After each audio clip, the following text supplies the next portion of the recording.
Assalamualaikum warahmatullahi wabarakatuh. Kami dari kelompok 7, kelas IT 401 ingin mempresentasikan UAS pemrograman web 2,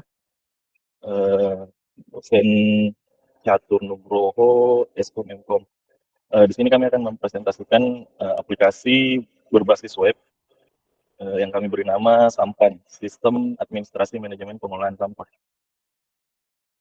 Latar belakang aplikasi sistem monitoring pengelolaan bank sampah dibuat untuk meningkatkan efisiensi, transparansi, dan kesadaran dalam pengelolaan limbah dengan otomatisasi pencatatan, transparansi proses, dan pelaporan data. Aplikasi ini memfasilitasi pengelolaan yang lebih baik, membantu dalam analisis data untuk pengambilan keputusan yang lebih baik, dan mengedukasi masyarakat tentang praktik daur ulang dengan tujuan mengurangi dampak negatif lingkungan dan mendorong partisipasi aktif dalam pengelolaan sampah. Terima kasih Mas Novaria. Selanjutnya teknologi yang digunakan dalam aplikasi ini dibangun menggunakan teknologi React.js untuk sisi front end-nya dan menggunakan bahasa pemrograman Golang dengan framework Gingonic untuk sisi back end-nya. Untuk database-nya sendiri kami menggunakan PostgreSQL. Alasan menggunakan React.js sendiri karena framework JS yang satu ini dapat digunakan untuk membuat single page application yang mana dalam penggunaannya setiap kali user berinteraksi dengan aplikasi dia tidak perlu memuat ulang seluruh halaman, melainkan hanya bagian tertentu saja yang datanya terupdate. Dan menggunakan Golang sendiri, karena Go merupakan bahasa pemrograman yang dikompil menjadi kode mesin langsung, sehingga lebih baik performanya ketimbang bahasa pemrograman yang membutuhkan interpreter seperti PHP dan juga JS. Ini adalah dashboard dari aplikasi Sampan atau web Sampan. Pertamanya, ini adalah diagram P dari jenis apa saja transaksi sampah yang dilakukan. Ini jenis-jenisnya, dan ini total dari transaksinya. Di bawahnya adalah daftar 5 transaksi terbaru yang dilakukan. Ini adalah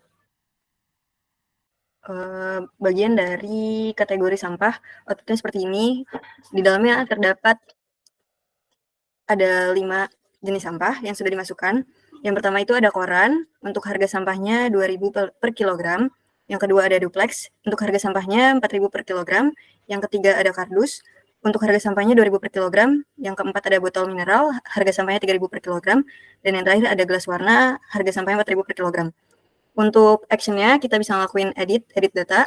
Kalau kita klik editnya, itu kategori atau harganya bisa kita ubah, kemudian kita simpan data kategori sampahnya.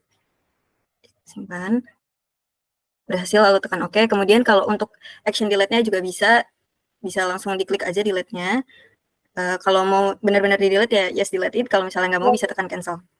Ya, kalau berhasil tekan OK, terus kalau mau tambah kategori sampah, klik di atas yang berwarna biru, kemudian masukkan jenis kategori sampahnya plus harganya, dan simpan data kategori sampah.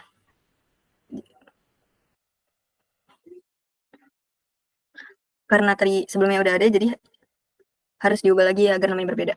Ya. Kemudian bisa dilanjutkan dengan Siva.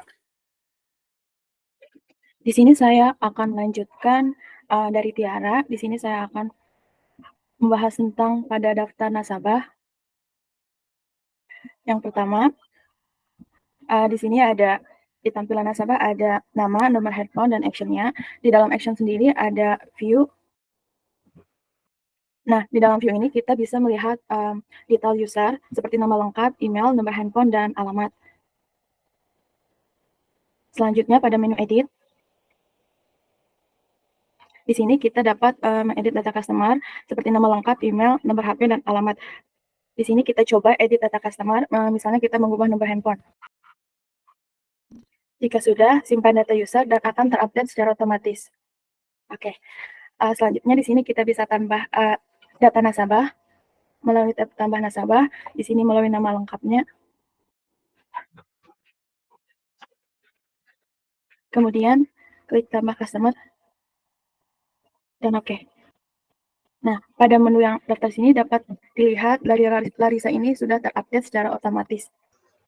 Selanjutnya ada di tab staff itu ada beberapa, ada daftarnya, itu ada di nama, nomor HP, dan actionnya.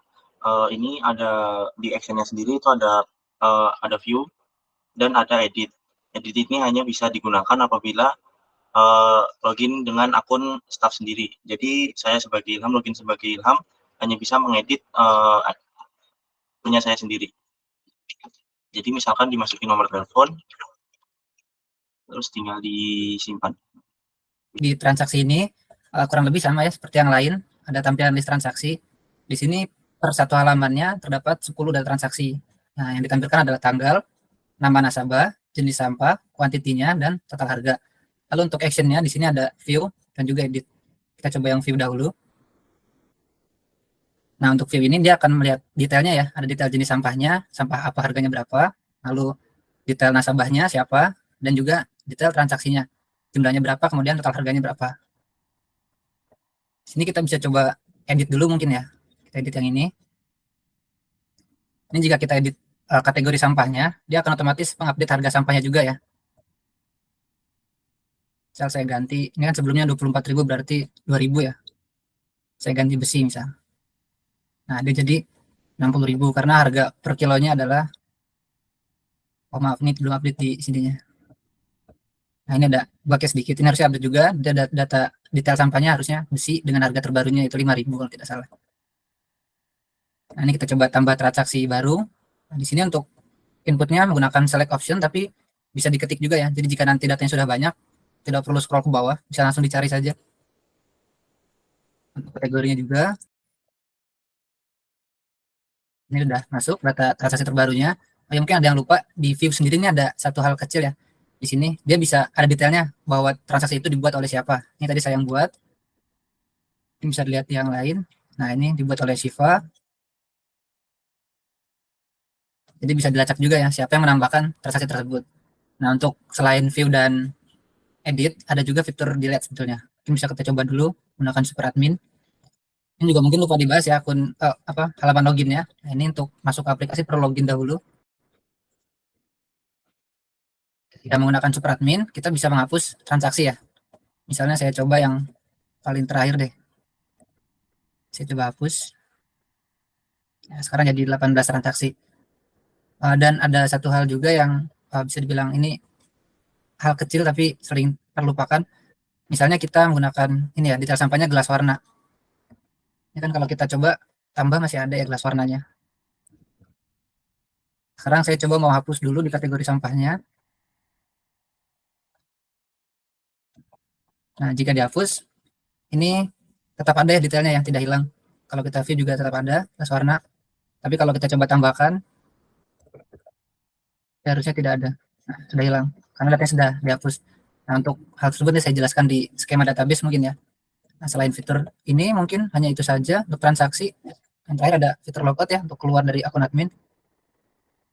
Nah, sekarang saya jelaskan bagian skema database-nya. Sebentar, tapi tadi ada yang lupa. Ada satu fitur yang lupa. Ini setiap kita inputan apapun ya, kalau angka saya pasang validasi juga. Kalau kita inputnya bukan angka, dia akan memberikan error harusnya. Ini ya. Yang lain pun ada. Sini kalau nggak salah ada. Ya, seperti itu. Nah, ini ya skema database-nya. Sini hanya ada utamanya ada 4 tabel ini hanya tambahan saja. Jadi yang pertama ada master roles, ini untuk role-role-nya ya, ada super admin, admin dan user biasa. Lalu untuk master user atau master data user di sini ada full name, email, lalu ada nomor HP, alamat juga password. Nah, untuk role ini untuk berelasi ke sini dan sebenarnya ada gambar juga, cuman mungkin kita belum buat fiturnya ya di depannya tadi di front end-nya. Dan juga ada validasi sebetulnya, tapi ini tidak kita gunakan karena waktu yang cukup terbatas. Lalu di sini ada master trace kategori atau master sampahnya ya. Ini hanya ada 2 kategori dan price saja. Lalu ini adalah timestamp aja, semuanya ada timestampnya. Yang terakhir ada transaksi. Ini tempat yang utamanya ya. Dia berelasi ke user dan juga ke trace kategori. Nah, data relasi ini isinya sebenarnya simpel ya. Di transaksi ini hanya ada user ID, trace ID, quantity dan total price dan juga created by. Nah, created by ini yang relasi juga ke user sehingga kita bisa melihat tadi ya adminnya siapa yang buat transaksi. Lalu untuk hal yang tadi yang saya sempat jelaskan yang jika datanya dihapus itu tidak betul-betul hilang itu karena di sini menggunakan soft delete ya. Mungkin bisa kita lihat di sini. Ya. Jadi jika kita menghapus kategori misalnya itu tidak benar-benar dihapus dari database, hanya saja di soft delete ya. Data tetap ada tapi tidak dapat diambil atau ditampilkan. Untuk yang tadi yang lognya sendiri ini saya gunakan di backend untuk mentrace integrasi dengan front end-nya seperti ini. Jadi misalnya ada integrasi dari front end bisa terlihat semua di sini. Ini keperluan untuk maintenance apabila terjadi masalah seperti datanya tidak berhasil masuk atau apa, ini bisa di-trace dari sini. Ya mungkin itu saja untuk skema database-nya dan juga detail transaksi yang tadi. Nanti saya serahkan kembali ke Mas Ilham. Harusnya semuanya udah. Ya, udah semua. Berikut presentasi dari kita. Terima kasih.